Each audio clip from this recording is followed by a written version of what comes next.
first time I really got involved with self-help and started learning about it was when I volunteered to be part of the one-day workshop led by the Discover research team at King's College. I'll put a link in the description if you want to find out more about them.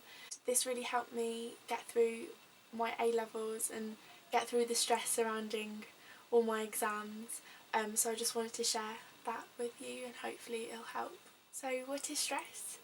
Stress is emotional strain or tension which can make you feel anxious, tense or angry. Stress can help you rise up to a challenge or escape it, just like fight or flight. So maybe quickly just take the time to maybe write down or think back to a time you were stressed and worried and think about how your body reacted to it. So maybe you felt hot, you started to stutter, you got butterflies, sweating, you felt sick.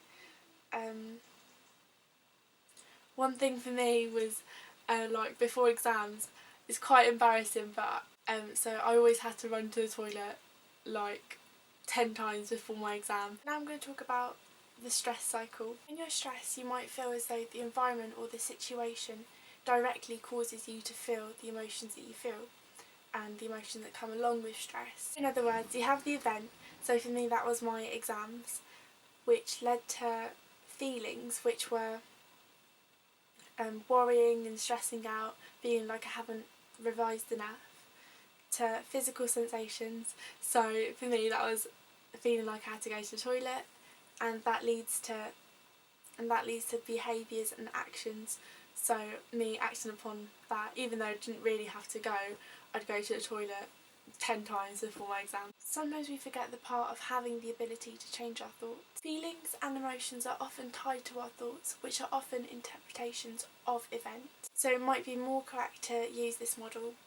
So you'd have the event, which would lead on to the thought, and that thought would lead on to your feelings, which would then cause the physical sensations in your body, which would then cause you to react in a certain way. So there are thinking styles which we've learnt over time through our parents,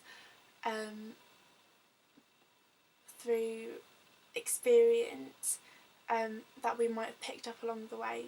If you find your thoughts sound similar to the thinking styles I'm about to go through, you might often find yourself feeling anxious or worried or stressed. Whilst I'm going through them, maybe think about how they particularly relate to you and your life and what events and situations might cause you to think like this. So the first one is mind reader, and that's someone who assumes they know what another person is thinking.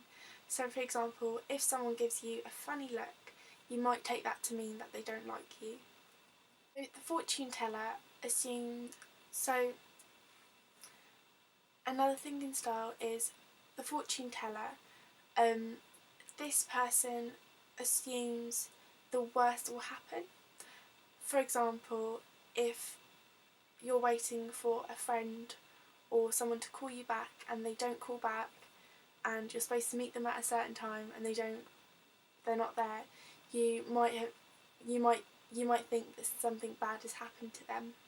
A disaster thinker thinks that a bad result in one situation will happen in all future situations. If you've asked someone out and they say no, to avoid future rejection, you avoid asking others out. The self-blamer takes too much responsibility for the things that go wrong. So an example of this could be, so let's say you did something that one parent agrees with and the other disagrees with, and it causes them to argue. You might feel like that's your fault, because if you hadn't done that in the first place, it would have prevented them from arguing. Negative glasses is when you look at all the bad things that have happened and avoid looking at the good things. So an example for this, so let's say you got 4 A's and 4 B's and 1 D in your GCSEs and you feel like you failed because of that 1 D. And there are many more examples of this, you can find them online, like other thinking styles. But the last one I'm going to go through is comparing yourself to others.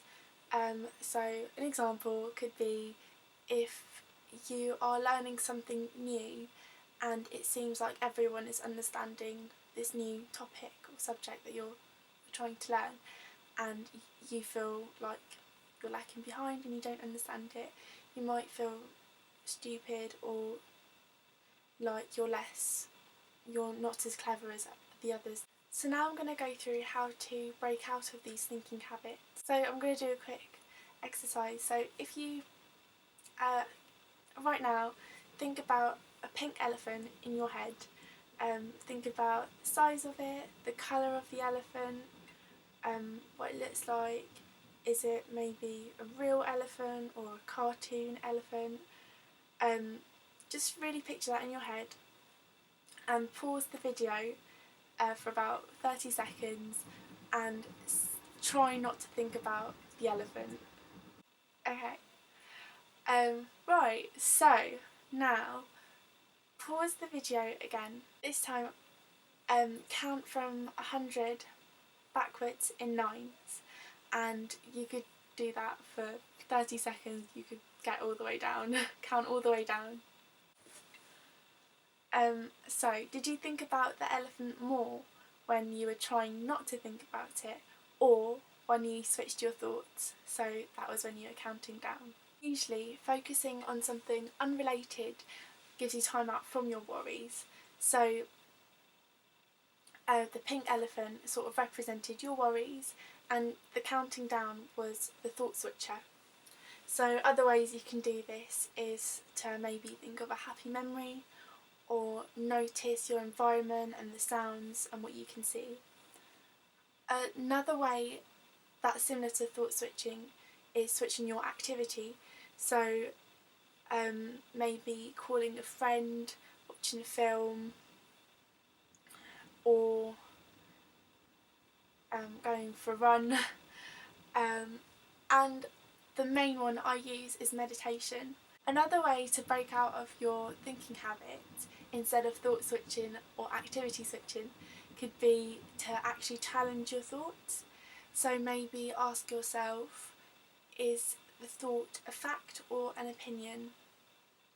Or maybe, am I jumping to conclusions? Or one thing that I find useful is, if a friend was in the same situation, what would you tell them? Because often we give advice but find it difficult to follow our own advice. So some other thoughts could be to look at the evidence that might go against the first thought. So in the example of someone getting a D and feeling like they're a failure, you could look at the positives, so getting the 4 A's and the 4 B's. Or you can ask yourself if there's a completely new way of looking at it. So in the same example, just because you failed your exams doesn't mean it's the end of the world. There's always other opportunities and options you can take instead of that one. Another way, you can ask yourself the question, is it really that important? So if someone gave you a funny look, it's not that important. You've got other friends. It could have just been someone having a bad day. So that's it. Thank you for watching. These were just sort of things that helped me, not only for when I was going through the exam stress and that, because it's helped me with loads of other things, but it was just sort of the first time I realised, and like my mind was blown because I sort of gained a new perspective on something. So I just wanted to share that. So thank you for watching.